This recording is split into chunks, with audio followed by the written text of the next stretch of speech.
How to Live on 24 Hours a Day by Arnold Bennett. Chapter 5, Tennis and the Immortal Soul.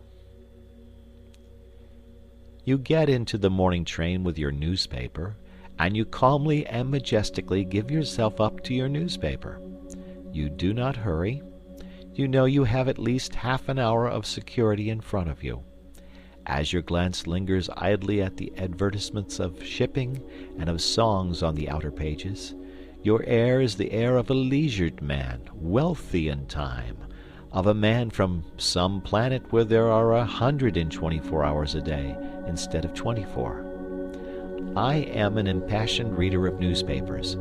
I read 5 English and 2 French dailies, and the news agents alone know how many weeklies regularly. I am obliged to mention this personal fact lest I should be accused of a prejudice against newspapers when I say that I object to the reading of newspapers in the morning train. Newspapers are produced with rapidity, to be read with rapidity. There is no place in my daily program for newspapers.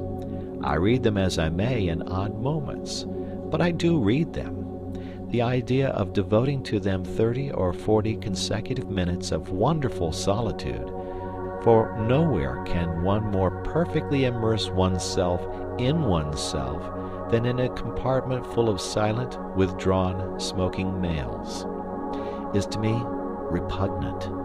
I cannot possibly allow you to scatter priceless pearls of time with such oriental lavishness. You are not the Shah of time. Let me respectfully remind you that you have no more time than I have. No newspaper reading in trains. I have already put by about 3/4 of an hour for use. Now you reach your office, and I abandon you there till 6 o'clock. I am aware that you have nominally an hour, often in reality an hour and a half, in the midst of the day, less than half of which time is given to eating. But I will leave you all that to spend as you choose. You may read your newspapers then. I meet you again as you emerge from your office. You are pale and tired. At any rate, your wife says you are pale, and you give her to understand that you are tired.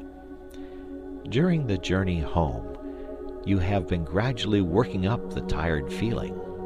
The tired feeling hangs heavy over the mighty suburbs of London like a virtuous and melancholy cloud, particularly in winter. You don't eat immediately on your arrival home, but in about an hour or so you feel as if you could sit up and take a little nourishment, and you do. Then you smoke seriously. You see friends. You potter. You play cards. You flirt with a book. You note that old age is creeping on. You take a stroll. You caress the piano. By Jove, 11:15.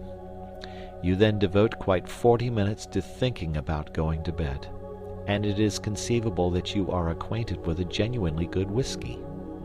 At last you go to bed, exhausted by the day's work. 6 hours, probably more, have gone since you left the office, gone like a dream, gone like magic, unaccountably gone. That is a fair sample case. But you say, it's all very well for you to talk. A man is tired. A man must see his friends. He can't always be on the stretch. Just so.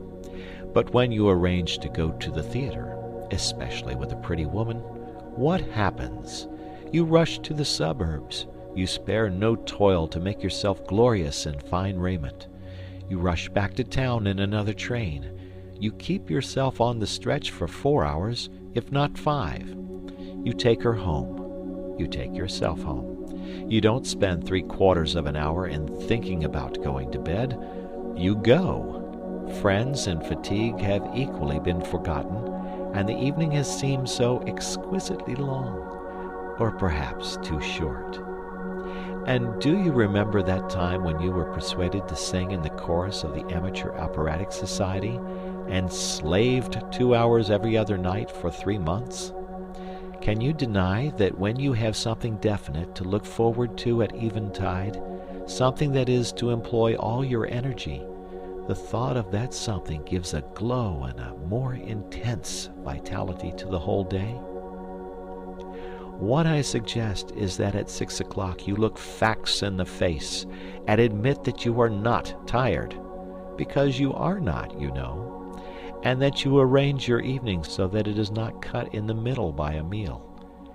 By so doing you will have a clear expanse of at least 3 hours. I do not suggest that you should employ 3 hours every night of your life in using up your mental energy.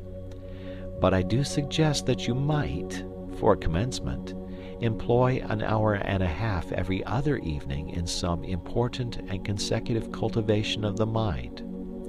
You will still be left with 3 evenings for friends, bridge, tennis, domestic scenes, odd reading, pipes, gardening, pottering, and prize competitions. You will still have the terrific wealth of 45 hours between 2 p.m. Saturday and 10 a.m. Monday. If you persevere, you will soon want to pass 4 evenings, and perhaps 5, in some sustained endeavor to be genuinely alive. And you will fall out of that habit of muttering to yourself at 11:15 p.m., "Time to be thinking about going to bed." The man who begins to go to bed 40 minutes before he opens his bedroom door is bored. That is to say, he is not living. But remember, at the start, those 90 nocturnal minutes thrice a week must be the most important minutes in the 10,080. They must be sacred, quite as sacred as a dramatic rehearsal or a tennis match. Instead of saying, "Sorry I can't see you, old chap, but I have to run off to the tennis club," you must say, "But I have to work." This, I admit, is intensely difficult to say. Tennis is so much more urgent than the immortal soul.